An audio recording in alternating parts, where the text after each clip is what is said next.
Here's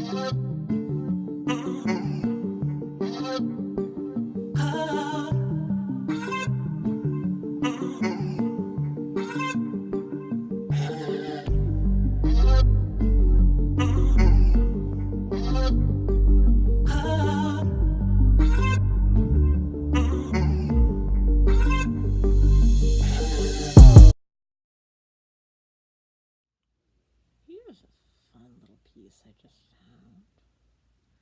Now, I was going to go to AWP in Portland in 2019, and I did not, due to circumstances beyond my control.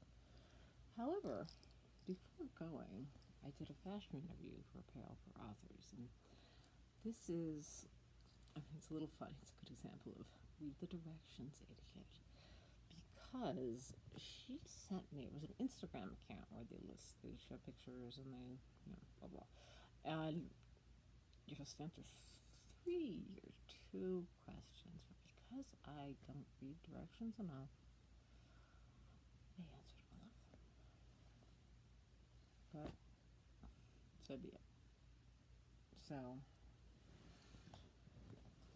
because I am in fact reading from a closet, I am in a lesbian's closet. Not my closet, a different lesbian, but one I love very much.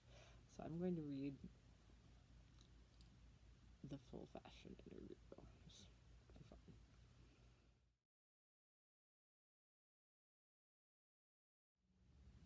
What do you wear to readings, conferences, and other writing related events? Unfortunately, since moving from Hollywood to Reno, I've only attended one literary event. My own reading for the Golden State Best Writing from California anthology at Sundance Books.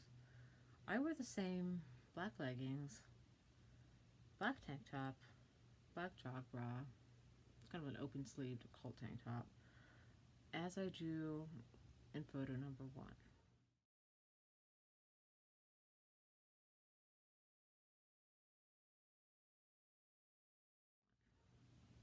Without the capelet, of course, summer. At that time, my hair was long and platinum. Eyeliner with the nude lip. I'm a bit of a hothouse flower recluse. It's a glamorous way to say I'm agoraphobic. I don't really buy new clothes anymore. In madness and isolation, I blend West Coast siren wear and, some inherited grandma vintage fashion. That's good stuff. Whether good or bad, I've lost touch with what actual real people wear, especially authors, as I live in a rural area without much literary culture. I'm on disability for chronic genetic mental illness, so being out of hospital scrubs is as good as it gets. I rarely leave my house. Watch all of American Horror Story, over and over obsessively as PTSD exposure therapy. So you can imagine what a perfect storm that is for getting dressed. My 100-year-old grandmother died recently. My family gave me her clothes because I was the only one bad shit enough to wear them on a regular basis. I do as a form of ancestor worship. They are some of the more unusual items in my collection. My love affair with her veiled hat seems to be over, but those are not good streetwear for looking sane. What are you wearing to AWP? The severity of Portland weather dominates that. I went to read for undergrads, so know the drill. All rain, all mud, all the time. In the 90s, we didn't carry umbrellas. Instead, wore black hoodies, like this cute little antifaz, For AWP, I'm wearing the same pair of knee-high flat combat boots that I wear pretty much every day.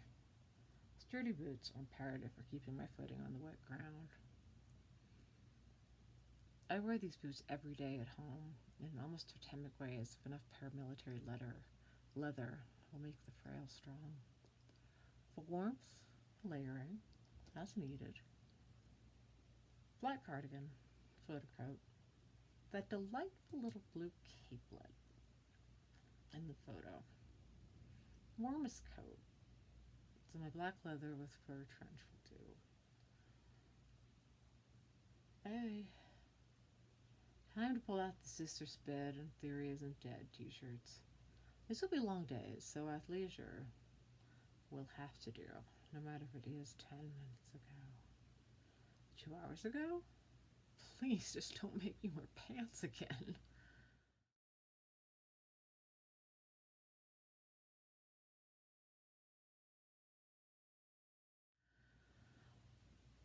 There will be scarves. The last signpost on the road Olivia and I am on is writers wear scarves. The difference between unhealthy weight loss and looking like the Rolling Stones is measured in scarves. For AWP, I'm veering towards downplayed, dark knit, nothing metallic. My awkwardness and mental illness will be spectacle enough. If I can't slide by unnoticed, I will try not to look too extra. Jewelry? I'm wearing my engagement ring. Raincoat is the most effective man repellent I know. I am in no mood to flirt with Bukowski loving male riders in the hotel bar. I'm sober. I roll my cat's black rhinestone Etsy collar. He took off himself. Cat made his decision. I share Etsy's Fantasy Forest Pets colors with the cat in a nostalgic old punk way. I might want to remove the rabies vaccination tags from the back, but I don't know, it might come in handy. I have been told. I speak like a rabid dog. Relentless toxicity.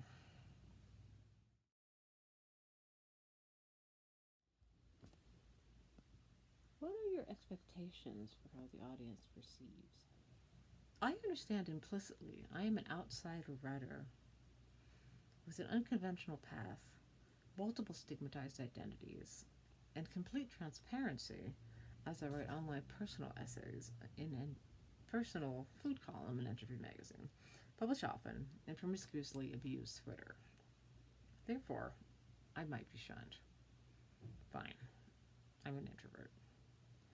Possibly meet a nice editor or a person from my literary past here and there.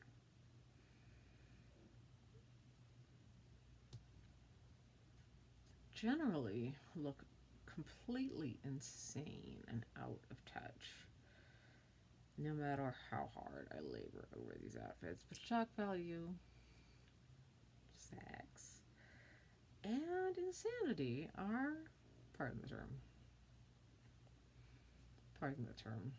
my brand. So it is what it is. I'm just glad I get to go to AWP at all this year, which, by the way, I didn't. This whole thing was for nothing. That's why I'm doing it in a closet. No words. But, even if I was to go, even if that whole plan thing I was so excited about it happened, impressing people with my professionalism or getting an agent were both, I knew then and I know now, far beyond my capacity. And now I know I'll probably never go again until AWP is in Reno. I live. But to dream, to fantasize the interview. Yes.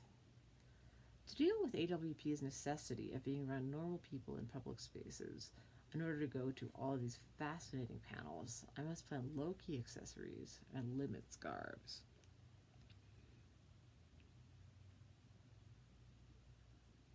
I don't think there's a 12-step group for over-accessorizing. My AWP agenda is learn, perform, stay warm, act appropriately, and be comfortable. Monster energy drinks, anxiety, hypervigilance, and the odds annex should get me through without being put in a psych ward. I hope. calling an ambulance on a sober, calm older woman would be an incredibly inconvenient overreach for anyone to pull on me, yet trust is in short supply. Eccentric is less aspirational when it's a Donna choice. The black veiled hats are staying home, despite his Twitter handle, at AWP Fashion Feud saying they love the look of a mob wife at a funeral. I predict hats would look as if I'm even more batshit and less practically functional as I actually am. Despite a black hat veil's cold sore hiding ability. Stress.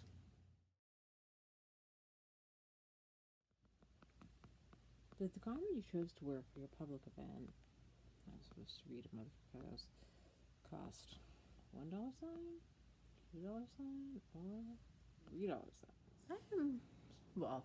I was supposed to be anyway, reading at an offsite at Motherfucker's bookshop with 2 other female writers I know. They carried on without me. Good for them.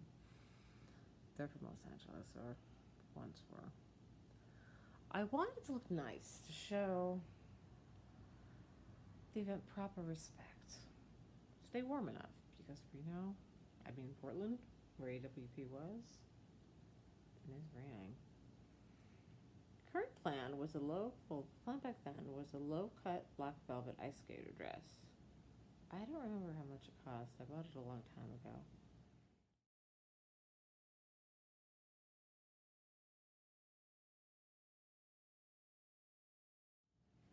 Sex to keep spectators looking so they inadvertently hear my prose. Black leggings.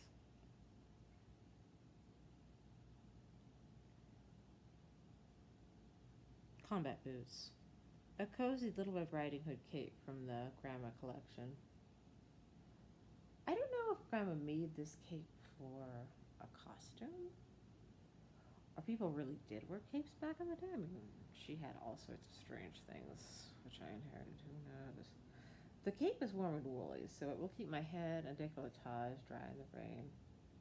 So a fire original red cape with this red lip, top tomato, and a white hair should make an impression.